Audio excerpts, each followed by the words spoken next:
شم النسيم يعني رنجة، والرنجة بأربع طرق مختلفة هيعجبوكي. جبنا الرنجاية وشلنا راسها وشلنا ديلها، وكمان هنفتحها من الظهر واحدة واحدة، وأسهل حاجة تستخدميها المقص. واحدة واحدة كده نفتحها. بعدين بقى بنطلع البطارخ، دي بطارخ ناعمة، بشيلها وبنضفها واحدة واحدة علشان ما تتهريش مني.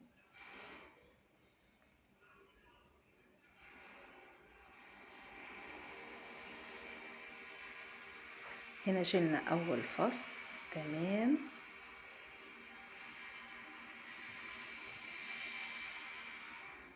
مش متقطع ولا حاجة. وشلنا تاني فص،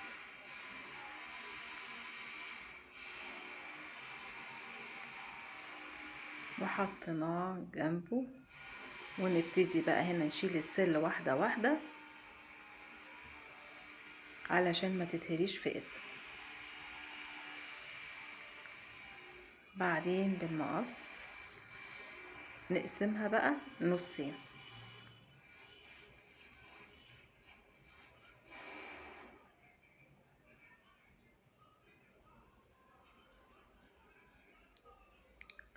بنشيل النص الغامق اللي في الجنب ده، معظمه بيبقى سل كده وملهوش طعم ممرر يعني، فبنقصه بالمقص كده وبننضف الحتت الغامقة. بنشيل بقى من فوق الظهر حتة حتة كده، الجلدة دي بنخليها لحد ما نشيل الجلد منها وما تتهريش في ايدنا.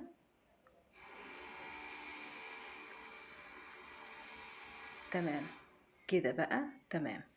بنعمل الرنجة بتاعتنا كلها. وهنا بقى كنت شاوية فلفلاية رومي في قلب الفرن، عليها شوية زيت بتدي دخن وطعم تحفة. حطيت بصلاية حمرا، وكمان حطيت شوية زيت وشوية خل، ونزلت بقطعتين رنجة،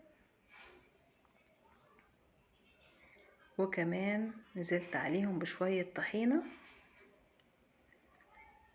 وشوية عصير ليمون، وضربتهم كويس جدا في الخلاط. وبقت رنجة الفلفل مديها دخنة تحفة، وزينتها بالبصل الاخضر وده شكلها الجميل.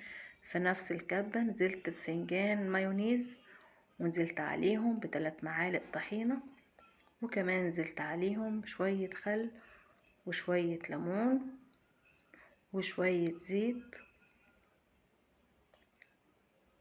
وضربت قطعتين رنجة تاني. وبقى عندي رنجة بالمايونيز، وده طعمها مختلف ولذيذ برضو. ونزلتها في الطبق وزينتها بالشكل الحلو ده. تالت صنف بقى بصل اخضر متقطع وفلفل احمر حراق، ونزلت عليهم بشوية خل وكمان شوية زيت وشوية ليمون، وقلبتهم كويس. وقطع رنجة بقى كده صغيرة مخلية وقلبتهم، وكده بقى عندي سلطة رنجة. اخر صنف بقى الرنجة المخلية، عملتها وردات ونزلت عليها بالليمون والخل والزيت، وزينتها بقشر الليمون، وكده شكلها الجميل. وصحتين وعافية على قلوبكم. اذا عجبتكم الصفحة لايك وشير من فضلكم.